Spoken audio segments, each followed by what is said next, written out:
হলো? এভাবে যে গালে হাত দিয়ে বসে রয়েছ, আমাকে খেতে দাও মা। আমার বড্ড খিদা লেগেছে, ক্ষুধার জ্বালা আর সহ্য করতে পারছি না মা। ঘরে তো কিছুই নেই রে মা, আমি তোকে কি খেতে দেবো রে মা? তোর বাবা আসলে খাবারের একটা ব্যবস্থা করবে। না মা, যে করেই হোক তুমি এখনই খেতে দাও। তুমি কতদিন ধরেই বলছো বাবা আসবে বাবা আসবে, কিন্তু বাবা তো এখনো আসলো না। আমি আজকে খাওয়া ছাড়া বাড়ি থেকে বের হব না। জ্যোৎস্নার মা জ্যোৎস্নাকে কষে চর মারে। বারবার বলছি না খাবার নেই খাবার নেই, তাহলে তোকে আমি কি খেতে দেব? কোনো কথা কি তোর কানে যায় না? দেখতে পারছিস না আমি কত কষ্টে আছি? তোর বাবা আসার কোনো খবর নেই, আমি তো না খেয়ে আছি। খাবার চাইছি বলে তুমি আমায় মারলে মা। আমি আর কখনোই কোনো খাবার চাইবো না মা। আমি আর কখনোই খাবার চাইবো না। আমি আর বাড়িতেও আসবো না মা।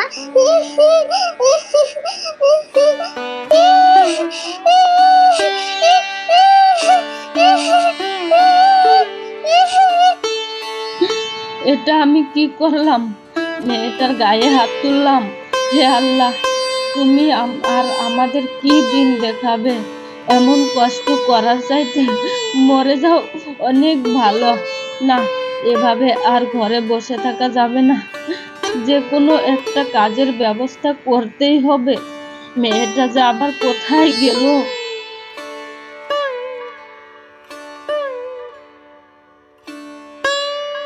আমি আর কখনো বাড়িতে যাব না। এই জঙ্গল থেকে অন্য জঙ্গলে চলে যাব। যাই, অন্য জঙ্গলে যাই।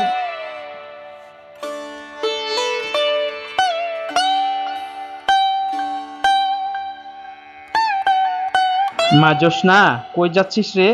আমার এই বাজারের ব্যাগটা নিয়ে দেস না, আমার বড্ড কষ্ট হয়েছে রে। তোরে আমার বাড়িতে নিয়ে পেট ভরে খাইতে দিম। সত্যি বলছো কাকু? দেও দেখি তোমার বাজারের ব্যাগটা আমাকে।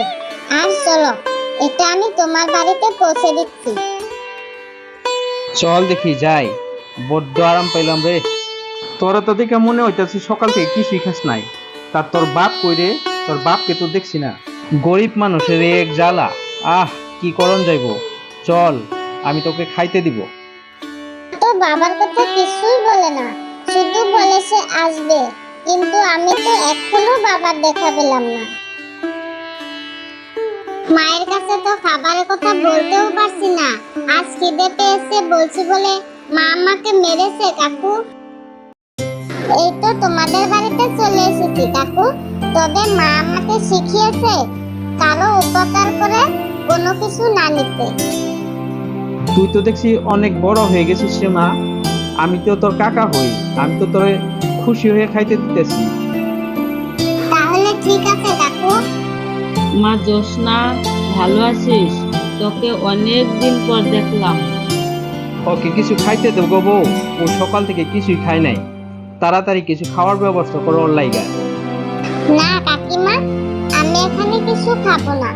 তুমি বরং খাবারগুলো দিয়ে দাও, আমি বাড়িতে গিয়ে মাকে নিয়ে খাবো। আমি খাবো আর মা না খাই থাকবে, তা কি হয়? একটি লক্ষ্মী মেয়ে তুই, তোর মতো মেয়ে সবার ঘরে থাকা দরকার। মায়ের এত খেয়াল রাখিস। ঠিক আছে মা, আমি তোকে বেশি করে খাবার দিয়ে দিচ্ছি, বাড়িতে গিয়ে মায়ের সাথে খেয়ে নিস। এ নি, খাবারগুলো নিয়ে যা। তুমি অনেক ভালো গো কাকিমা, তুমিও অনেক ভালো। আচ্ছা তাহলে আমি চলি। যা মা, দেখে শুনে যাস, আবার আসবি। দেখো, গরিবের সংসারে মেয়েটা কত কষ্ট করছে, আর এদিকে আমাদের এত ধন সম্পদ থাকতেও একটি ছেলে মেয়ে নাই। কি আর করবো, সবকিছুই ভাগ্য।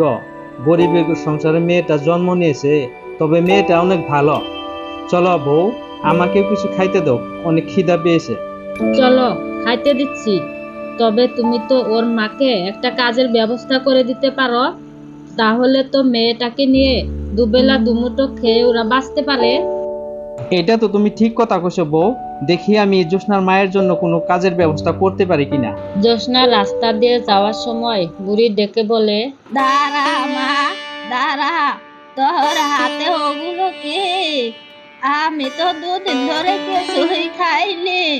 তোর হাতের খাবারগুলো দিয়ে যাবি মা? আমিও তো না খেয়ে আছি, কিভাবে বুড়িমাকে খাবারগুলো দিয়ে যাই?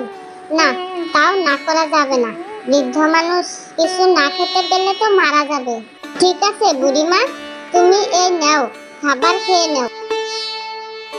এত খাবার, এত খাবার তো আমার লাগবে না রে মা। তোকে দেখে তো মনে হচ্ছে তুইও এখন পর্যন্ত কিছুই খাস নাই। নিজে না খেয়ে সবগুলো খাবার দিয়ে দিলি। আমি তো না খেয়ে থাকতে পারবো। তোমার তো অনেক বয়স হয়েছে বুড়িমা, আমি এখন যাই। মা আমার জন্য বাড়িতে চিন্তা করছে। অনেকদিন বেঁচে থাক মা। আমি এখান থেকে একটু খাবার নিচ্ছি, আর একটু তুই নিয়ে যা। না না বুড়িমা, এই সামান্য খাবার তোমারই লাগবে, তুমিই খেয়ে নাও। আমি না হয় আজ না খেয়েই থাকবো। আমি চলি, মা আমার জন্য অনেক চিন্তা করবে। গাছের ডালে নীলপরি ও তার সাথী জ্যোৎস্নার কথাগুলো শুনছিল আর জ্যোৎস্নার প্রশংসা করছিল। সত্যি মেয়েটা অনেক ভালো, দয়াবান।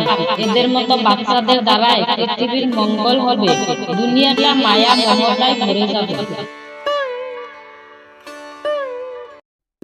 সখী, চল আমরা তো ওকে একটু সাহায্য করতেই পারি। চল যাই, ওর পাশে দাঁড়াই। হ্যাঁ তাই চল।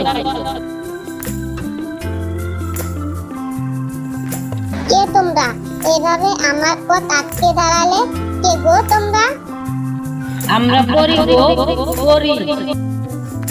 হ্যাঁ গো, আমরা পড়ি। তোমরা আমার কাছে কি চাও? কিছু চাই না। যে নিজে না খেয়ে অন্যকে খাওয়ায় সে অনেক বড় মনের মানুষ। তোমার মহানুভবতা দেখে আমরা মুগ্ধ, তাই তোমার সাথে আমরা বন্ধুত্ব করতে চাই। ঠিক আছে, আজ থেকে তোমরা আমার সখী। আমরা জানি তোমাদের এখন বড্ড অভাব, অনেক কষ্টে দিন কাটতেছে, তাই আমরা দুজনে 2টা বস্তু দিয়ে তোমাকে সাহায্য করতে চাই। তুমি না করো না? ঠিক আছে সখীরা, কিন্তু কি বস্তু দিতে চাও তোমরা? এই নাও জাদুর হাড়ি। এই হাড়িতে তুমি যে খাবার চাইবে সেই খাবারই আসবে। এই আমার তরফ থেকে নাও এই জাদুর আংটি। এই আংটি দিয়ে হাতে ঘষা দিলে তুমি যে কোনো বিপদ থেকে উদ্ধার হতে পারবে। তোমরা অনেক ভালো। এবার তাহলে আসি, মা আমার জন্য অনেক চিন্তা করতেছে। যাও সখী, বিপদে পড়লে স্মরণ করো আমাদেরকে। মেয়েটার সাথে রাগ করাটা আমার একদমই ঠিক হয়নি। মেয়েটা তো আমার অনেক জেদি। এখনো হয়তো রাগ করে মেয়েটা কোনো জায়গায় বসে রয়েছে। এই তো আমি চলে এসেছি মা। এই দেখো কি নিয়ে এসেছি, জাদুর হাড়ি। কোথায় ছিলি তুই? আর এই হাড়িটা কোথায় পেলি তুই? যার বস্তু তাকে ফিরিয়ে দিয়ে আয়। আমি কি তোকে এসব করতে পাঠিয়েছিলাম? মা, তুমি শুধু শুধু আমার সাথে রাগ করতেছো। এই হাড়ি আর এই আংটি আমায় পরিসখীরা দিয়েছে, আর বলেছে হাড়িতে যে খাবারই চাই ওই খাবারই আসবে। তুই কি বলতেছিস? আমি তো কিছুই বুঝতে পারছি না। কিসের হাড়ি, কিসের খাবার আসবো? আরে পাগলা হয়ে গেলি নাকি? মেয়েটা বলে কি এইসব? না মা, আমি সত্যি বলছি। আমার পরিসখীরা অনেক ভালো, ওরা মিথ্যা বলতেই পারে না। হাই হাই, মেয়েটাকে আবার কিসে ধরলো? এখন আমি কি করি? মা, তুমি শুধু শুধু চিন্তা করতেছো। তুমি দেখো, আমি এক্ষুনি হাড়িতে খাবার চেয়ে আনতেছি। হে দাদুর হাড়ি, আমার মাংস বিরিয়ানি চাই, অনেক খাবার এনে দে। দেখো দেখো মা, সত্যি সত্যি মাংস বিরিয়ানি এসেছে। আমি বলেছিলাম না পরীরা অনেক ভালো আর মিথ্যা বলে না। সত্যি তো অনেক খাবার এসেছে। আমার লক্ষ্মী মেয়ে, আর খাবারের কষ্ট করতে হবে না। এখন তোর বাবা ফিরে এলেই আমাদের সংসারে দুঃখ কষ্ট কিছুই থাকবে না। মা, বাবাও ফিরে আসবে। আমি আঙুঠিটা হাতে পেয়েই বাবার নাম ধরে ঘষে দিয়েছিলাম। বাবা বিপদ থেকে উদ্ধার হয়ে চলে আসবে। মা, তুমি দেখো, আমাদের সংসারের দুঃখ কষ্ট কিছুই থাকবে না। জ্যোৎস্না মা, আমি এসে গেছি। কি বলতেছিস তুই মা? বাবা, বাবা, তুমি এসেছো। কোথায় ছিলে এতদিন? জানো, তোমার জন্য কত কষ্টে ছিলাম আমরা। তুমি আর কখনো আমাদের ছেড়ে যাবে না। অনেক বড় এক বিপদে পড়েছিলাম রে মা, তাই তো তাড়াতাড়ি আসতে পারি নাই। হঠাৎ করে বিপদ থেকে ছাড়া পেলাম আর চলে এলাম। ওগো, তুমি এসেছ, অনেক ভালো হয়েছে। এতদিন তোমাকে ছাড়া কত যে কষ্ট করেছি আমরা। আর তোমাদের কষ্ট করতে হবে না। আমি তো এখন থেকে রোজ এই জঙ্গলেই কাজ করব, আর কখনো কোথাও দূরে যাব না। আর তোমার হয়তো কাজ করতে হবে না। তোমার মেয়েকে পরীরা ভালোবেসে ওকে ওই জাদুর হাঁড়িটা দিয়েছে। ওই হাঁড়িতে খাবার চাইলে আপনা আপনি খাবার চলে আসে। এটা কি করে সম্ভব? আমার লক্ষ্মী মেয়েটা সব দিক থেকে তার ভালো কাজে ফল পাইতেছে। আজকে আমার খুব ভালো লাগছে। আমাদের সংসার আবার পূর্ণ হলো। এখন আর কোনো দুঃখ কষ্ট নেই। এই কয়দিন তোমরা অনেক কষ্ট করেছো, এখন আর তোমাদের কষ্ট করতে দেবো না। এখন দেখো, আমাদের কোনো দুঃখই থাকবে না।